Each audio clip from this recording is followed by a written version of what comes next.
Belagavi DC ವಿರುದ್ಧ ಮಹಾರಾಷ್ಟ್ರ ಸಂಸದರು ದೂರನ್ನ ದಾಖಲಿಸಿದ್ದಾರೆ.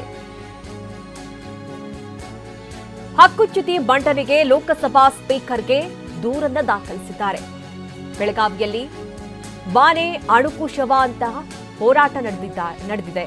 ಕರವೇ ಕಾರ್ಯಕರ್ತರು ಪೊಲೀಸರ ನಡುವೆ ಮಾತಿನ ಚಕಮಕಿ ನಡೆದಿತ್ತು. ಕರವೇ ಜಿಲ್ಲಾಧ್ಯಕ್ಷ ದೀಪಕ್ ಗುಡಗನಟ್ಟಿ ನೇತೃತ್ವದಲ್ಲಿ ನಡೆದಿದ್ದಂತಹ ಪ್ರತಿಭಟನೆ ಇದು.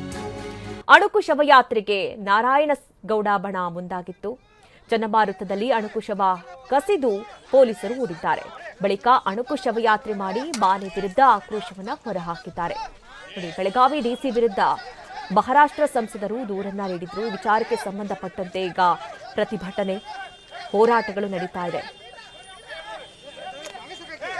ಆ ಪ್ರತಿಕೃತಿಯನ್ನ ದಹಿಸಿ ತಮ್ಮ ಆಕ್ರೋಶವನ್ನ ಹೊರಹಾಕಿದ್ದಾರೆ.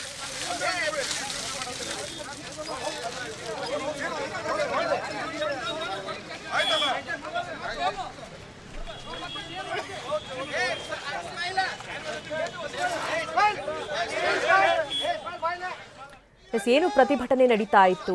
ಕರವೇ ನಾರಾಯಣಗೌಡ ಅವರ ಬಣದಲ್ಲಿ ಪ್ರತಿಭಟನೆ ನಡೀತಾ ಇತ್ತು. ಪ್ರತಿಕೃತಿಯನ್ನ ದಹಿಸಿ ಅಲ್ಲಿ ಆಕ್ರೋಶವನ್ನು ಹೊರಹಾಕ್ತಾ ಇದ್ರು. ಆ ಸಂದರ್ಭದಲ್ಲಿ ಪೊಲೀಸರು ಆ ಪ್ರತಿಕೃತಿಯನ್ನ ಎತ್ಕೊಂಡು ಹೋದಂತಹ ಸಂದರ್ಭ. ಆ ಸಂದರ್ಭದಲ್ಲಿ ಪ್ರತಿಭಟನಾಕಾರರು ಆಕ್ರೋಶ ಕೊಡುತ್ತಾರೆ. ಮಾತಿನ ಚಕಮಕಿ ನಡೆಯುತ್ತೆ. ಬೆಳಗಾವಿ ಕರವೇ ಶಿವರಾಮೇಗೌಡ ಬಣದಿಂದಲೂ ಕೂಡ ಹೋರಾಟ ನಡೆದಿದೆ. ಸಂಸದ ಜಗದೀಶ್ ಶೆಟ್ಟರ್ ಕಚೇರಿಯವರೆಗೂ ಕೂಡ ಪ್ರತಿಭಟನಾ ಮೆರವಣಿಗೆ ನಡೆಯಿತು. ಮಹಾರಾಷ್ಟ್ರ ಸಂಸದ ಧೈರ್ಯಶೀಲ್ ಬಾನೆ ವಿರುದ್ಧ ಆಕ್ರೋಶವನ್ನು ಹೊರಹಾಕಿದ್ದಾರೆ. ಶೆಟ್ಟರ್ ಸೇರಿ ಯಾವ ಸಂಸದರು ತುಟಿ ಬಿಚ್ಚೋದಕ್ಕೆ ಆಕ್ರೋಶವನ್ನು ಹೊರಹಾಕಿದ್ದಾರೆ. ಸಂಸದ ಜಗದೀಶ್ ಶೆಟ್ಟರ್ ಕಚೇರಿಗೆ ಮುತ್ತಿಗೆ ಹಾಕುವಂತಹ ಯತ್ನವನ್ನ ಮಾಡಿದ್ದಾರೆ ಪ್ರತಿಭಟನಾಕಾರರು. ಕರವೇ ಕಾರ್ಯಕರ್ತರು ಪೊಲೀಸರ ನಡುವೆ ತಳ್ಳಾಟ ನೂಕಾಟ ಕೂಡ ಈ ಸಂದರ್ಭದಲ್ಲಿ ನಡೆದಿದೆ. ಒಂದ್ ಕಡೆ ನಾರಾಯಣಗೌಡ ಅವರ ಬಣ, ಇನ್ನೊಂದು ಕಡೆ ಶಿವರಾಮೇಗೌಡರ ಬಣ, ಅಲ್ಲೂ ಕೂಡ ಮೆರವಣಿಗೆ ನಡೆಯಿತು. ಈ ಸಂದರ್ಭದಲ್ಲಿ ಸಂಸದರ ವಿರುದ್ಧವಾಗಿ ಆಕ್ರೋಶವನ್ನ ಹೊರಹಾಕಿದ್ರು. ಯಾಕೆಂದ್ರೆ ಮಹಾರಾಷ್ಟ್ರ ಸಂಸದರ ವಿರುದ್ಧವಾಗಿ ಯಾವೊಬ್ಬ ನಾಯಕರು ಕೂಡ ಮಾತನಾಡ್ತಾ ಇಲ್ಲ.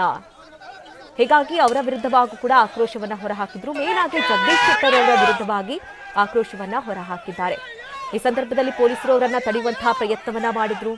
ಹಾಗೆ ಪೊಲೀಸರು ಮತ್ತೆ ಪ್ರತಿಭಟನಾಕಾರರ ನಡುವೆ ಒಂದಷ್ಟು ಕಾಲ ನೂಕಾಟ ತಳ್ಳಾಟ ಕೂಡ ನಡೆಯಿತು.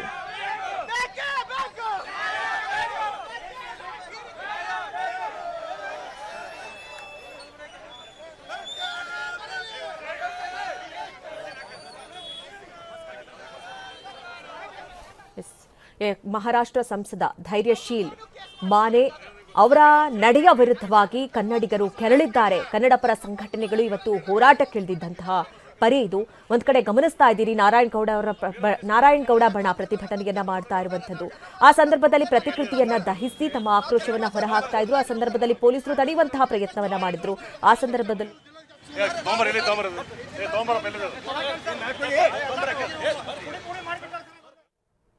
ಎರಡು ಆನೆಗಳಿಂದ ಹುಲಿಗಳ ಕೂಂಬಿಂಗ್ಗೆ ಚಾಲನೆಯನ್ನ ನೀಡಲಾಗಿದೆ. ಹುಲಿಗಳನ್ನ ಹಿಡಿಯೋದಕ್ಕೆ ಬಹಳ ಪ್ರಯತ್ನಗಳು ನಡೀತಾ ಇದೆ. ಗಜಪಡೆಗೆ ಪೂಜಿಸಿ ಸ್ವಾಗತಿಸಿದ್ದಾರೆ ನಂಜೇದೇವರಪುರ ಗ್ರಾಮಸ್ಥರು. ದುಬಾರೆ ಆನೆ ಶಿಬಿರದಿಂದ ಈಶ್ವರ ಹಾಗೆ ಲಕ್ಷ್ಮಣ ಆನೆಗಳು ಆಗಮಿಸಿವೆ. ಮಾವುತರಾಗಿ ಸಂಜು ಹಾಗೆ ಸುರೇಶ್ ಕೂಡ ಆಗಮಿಸಿದ್ದಾರೆ. 42 ವರ್ಷದ ಈಶ್ವರ ಆನೆ 40ಕ್ಕೂ ಹೆಚ್ಚು ಕೂಂಬಿಂಗ್ನಲ್ಲಿ ಭಾಗಿಯಾಗಿದೆ. ಈಶ್ವರನ ಮಾವುತರಾಗಿ ವಿಶ್ವನಾಥ್ ಹಾಗೆ ಮಂಜುನಾಥ್ ಇದ್ದಾರೆ. ಲಕ್ಷ್ಮಣ 45 ವರ್ಷದ ಆನೆ, ಅದು 50ಕ್ಕೂ ಹೆಚ್ಚು ಕೂಂಬಿಂಗ್ನಲ್ಲಿ ಭಾಗಿಯಾಗಿದೆ. ಮಾವುತರಾಗಿ ಸಂಜು ಮತ್ತೆ ಸುರೇಶ್ ಆಗಮಿಸಿದ್ದಾರೆ. ಚಾಮರಾಜನಗರ ಜಿಲ್ಲೆ ಚಾಮರಾಜನಗರ ತಾಲೂಕಿನ ನಂಜೇದೇವಾಪುರ ಗ್ರಾಮ, ಅಲ್ಲಿ ಹುಲಿಗಳ ಉಪಟಳ ಇದೆ. ಮತ್ತೆ ಡ್ರೋನ್ ಕ್ಯಾಮೆರಾದಲ್ಲಿ ಸೆರೆಯಾದಂತಹ ದೃಶ್ಯಗಳು. 5 ಹುಲಿಗಳು ಒಂದೇ ಜಾಗದಲ್ಲಿ ಇರುವಂಥದ್ದು. ಹೀಗಾಗಿ ಕೂಂಬಿಂಗ್ ಕಾರ್ಯವನ್ನ ನಡೆಸೋದಕ್ಕೆ ಈಗ ಗಜಪಡೆಗಳ ಎಂಟ್ರಿ ಆಗಿದೆ. ಅದಕ್ಕೆ ಚಾಲನೆಯನ್ನ ನೀಡಲಾಗಿದೆ. ಗಮನಿಸ್ತಾ ಇದ್ದೀವಿ, ಈಶ್ವರ ಆನೆ ಹಾಗೆ ಲಕ್ಷ್ಮಣ ಆನೆ.